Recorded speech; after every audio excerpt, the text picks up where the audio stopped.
Welcome to Kikao. If this is your first time, Kikao is a Swahili word that means a session, a sit down, a gathering.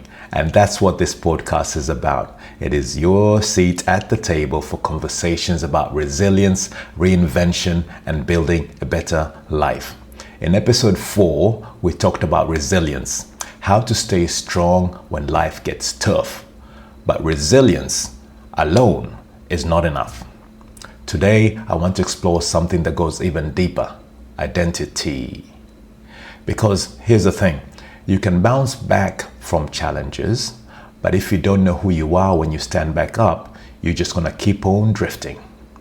And if discovering who you really are is something you need in your life, hit that subscribe button, because that's the kind of thing we talk about here at Kikao. My name is Andrew Kire. Welcome to Kikao. Identity is one of those things we often don't think about until it's shaken. In my 20s, I thought I knew who I was. I was the IT support guy, the pizza delivery guy. I was the provider to my young family. And those labels feel like identity, but really they're just roles. And here's the problem. When those roles collapse, so does your sense of self. When my relationship broke down, I wasn't just dealing with loss, I was dealing with the question, who am I without being a husband, without being that daily role of father and provider? And that's what identity crisis feels like. Maybe you've been there too. Maybe you lost a job, or your relationship ended, or the kids left home, or maybe you've experienced it in sports or hobbies. I see this often in the Brazilian Jiu-Jitsu community, where people tie their entire identity to being on the mats. And then they get injured or they can't train for some reason, and suddenly they don't just lose an activity, they lose a sense of who they are. It also happens in retirement.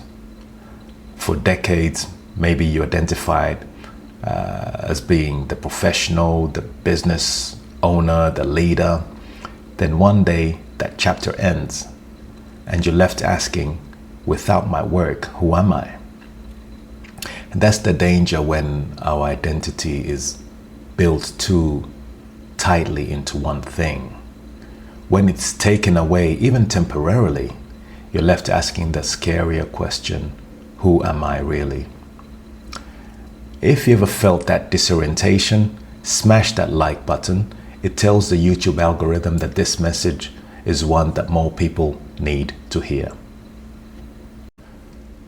After the breakdown of my family, I had to face that question head on. To be honest, I had no idea at first where to start. I'd spent years attaching my worth to roles and responsibilities and other people's expectations.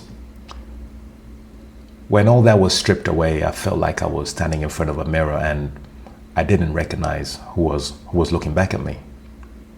And that's when the real work began. Some of the things I did to help me discover my true identity were focused on self-image and intentionally designing and crafting that image. What values did I believe in? What characteristics and behavior attributes did I want to model? I looked into works by people like Paul McKenna and Tony Robbins. I took steps to set aside time to reflect and to be comfortable with being by myself and my thoughts. To be honest, it was not easy. It was actually bloody hard.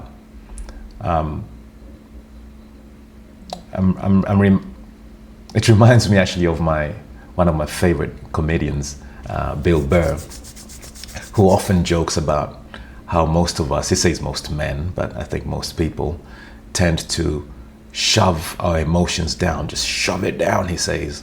And then out of nowhere, you'll be haunted by this embarrassing mistake you made from the past, and this will happen at the most random time, like maybe in the shower, and you're like, because you just remembered something that you haven't really dealt with.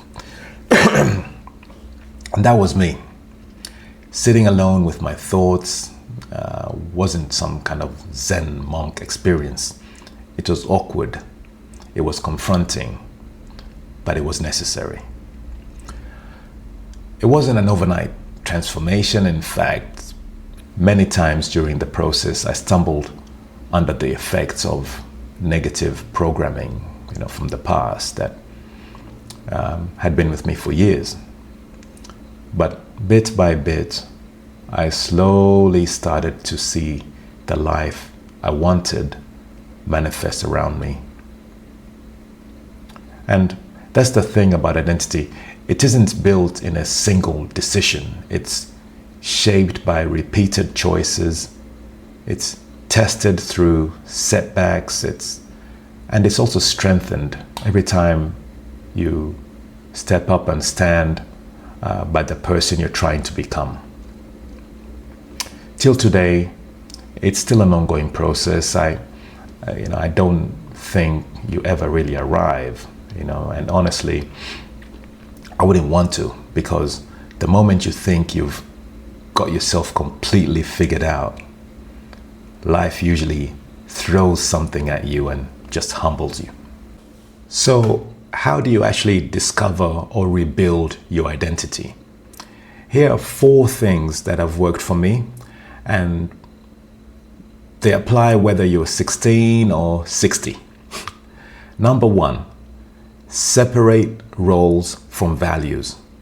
Roles are like being a student, athlete, employee, partner, but values stay. If your identity is built on only roles, it's fragile.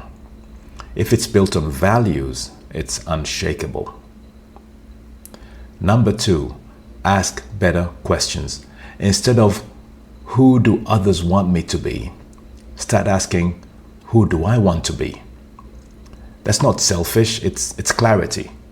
And trust me, the world has enough people living out other people's scripts. Number 3, start small but be consistent. Identity isn't discovered or rebuilt with one big decision. It's a sum of your daily actions. If you're a teenager, maybe it's choosing to study when you don't want to. If you're a young adult, maybe it's sticking to the gym routine you promised yourself you'll do. You don't just declare who you are, you have to prove it in your choices. And number 4, allow yourself to evolve. One of the biggest lies we tell ourselves is that identity is fixed. You hear this all the time, and I hear it all the time, and it really frustrates me when people say, this is just who I am. It's not. You're allowed to outgrow your older versions of yourself. You're allowed to reinvent. Think about it. Nobody still wants to be the person they were in high school. And if you do, well, we need to have a serious talk. And here's the thing. Whether you're discovering identity for the first time or you're rebuilding it after a setback, the process is the same. Daily choices, tested through setbacks, lived out over time. So here's today's reminder. Identity is not about the labels people give you. It's about the values you choose and the person you decide to become. For me, rebuilding identity meant stripping away everything I thought defined me and starting from zero. It was painful, very painful, but it also gave me a chance to shape a life that was truly mine. And this is why I know you can shape yours too. So here's my challenge for you for this week. Think about one role or one label that you've been clinging to and ask yourself, if this disappeared tomorrow, who would I be? Then take one small action this week that aligns with who you truly want to become. Drop the word identity in the comments below if this spoke to you. And if you're ready, please reply to the pinned comment and share your own story and commitment.